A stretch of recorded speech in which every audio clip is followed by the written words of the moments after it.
সংকট কখনো একদিনে তৈরি হয় না। এর পেছনে থাকে একাধিক দুর্বলতা, যেগুলো ধীরে ধীরে বড় বিপর্যয়ের রূপ নেয়।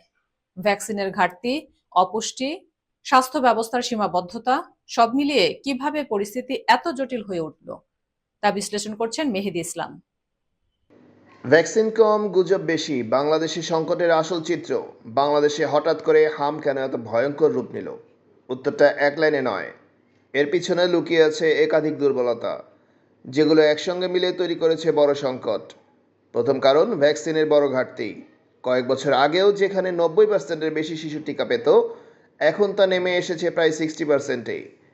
অনেক শিশু পুরোপুরি টিকার বাইরে। আবার বহুদিন জাতীয় ক্যাম্পেইন না হওয়ায় তৈরি হয়েছে ইমিউনিটি গ্যাপ। দ্বিতীয় বড় কারণ, অপুষ্টি। বাংলাদেশের অনেক শিশুই অপুষ্টিতে ভুগছে, ফলে হাম হলে তাদের শরীরে লড়াই করতে পারে না। নিউমোনিয়া, মস্তিষ্কের জটিলতা সবই দ্রুত বাড়ে, মৃত্যুর ঝুঁকিও অনেক বেশি। তৃতীয় সমস্যা, স্বাস্থ্য ব্যবস্থা। অনেক জায়গায় চিকিৎসা সেবা সীমিত, গ্রামের ডাক্তার কম, শহরে হাসপাতাল ভিড়ে ঠাসা, ফলে রোগ শনাক্ত ও চিকিৎসা দেরিতে হয়। এই সময়ে ভাইরাস ছড়িয়ে পড়ে আরও বেশি। চতুর্থ কারণ, গুজব। সামাজিক মাধ্যমে ছড়িয়ে পড়া ভুল তথ্য অনেক মানুষকে টিকা নিতে নিরুৎসাহিত করেছে, ফলে ঝুঁকিতে বাড়ছে শিশুদের বড় একটি অংশ। সবশেষে আছে ভিড়। বস্তি এলাকা ও শরণার্থী শিবিরে ঘনবসতি হাম ছড়ানোর জন্য আদর্শ পরিবেশ তৈরি করে। সব মিলিয়ে এটি শুধু একটি রোগের গল্প নয়, এটি একটি ব্যবস্থার দুর্বলতার প্রতিচ্ছবি। এখন প্রশ্ন, আমরা কি সময় মতো তা ঠিক করতে পারবো?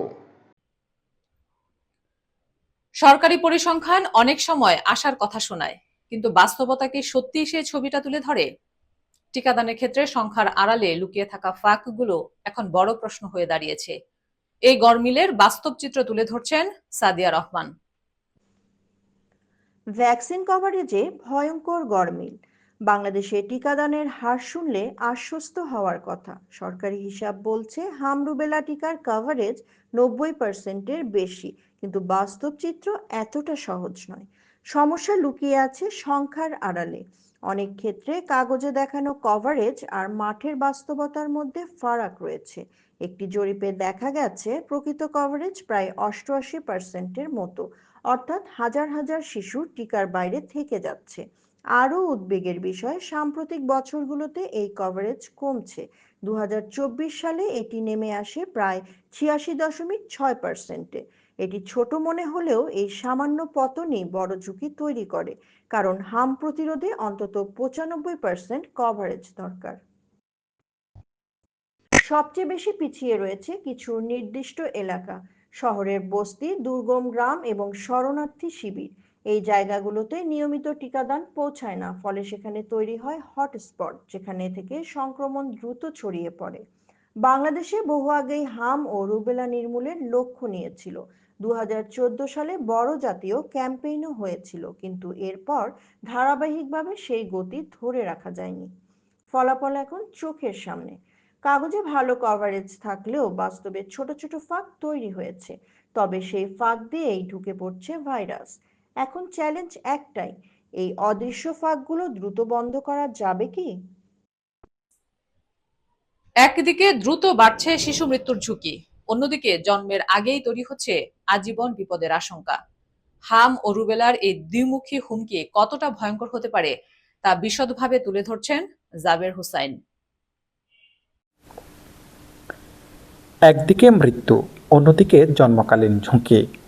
বাংলাদেশে শিশুদের জন্য এখন সবচেয়ে বড় স্বাস্থ্য ঝুঁকির নাম হাম।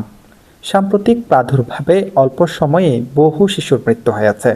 1 মাসের মধ্যেই 38 থেকে 98 জন শিশুর মৃত্যুর খবর পাওয়া গেছে।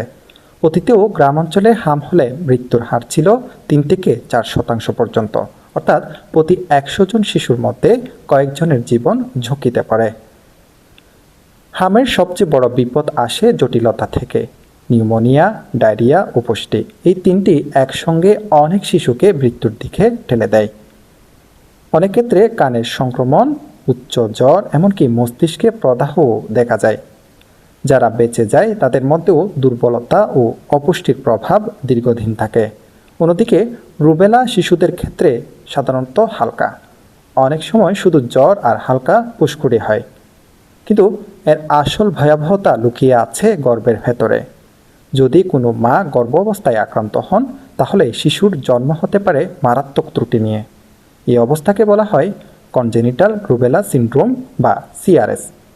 এতে শিশুর চোখে ছানি, কানে শ্রবণ শক্তি হারানো, হৃদরোগ, এমনকি মানসিক বিকাশে সমস্যা দেখা দিতে পারে। অনেক ক্ষেত্রে শিশু বেঁচে থাকাও কঠিন হয়ে যায়। সব মিলিয়ে হাম শিশুদের জন্য তাৎক্ষণিক প্রাণঘাতী, আর রুবেলা দীর্ঘমেয়াদী বিপদের বার্তা বহন করে। এই দুই বিপদ থেকে বাঁচার একমাত্র উপায় সময়ের মধ্যে টিকাদান।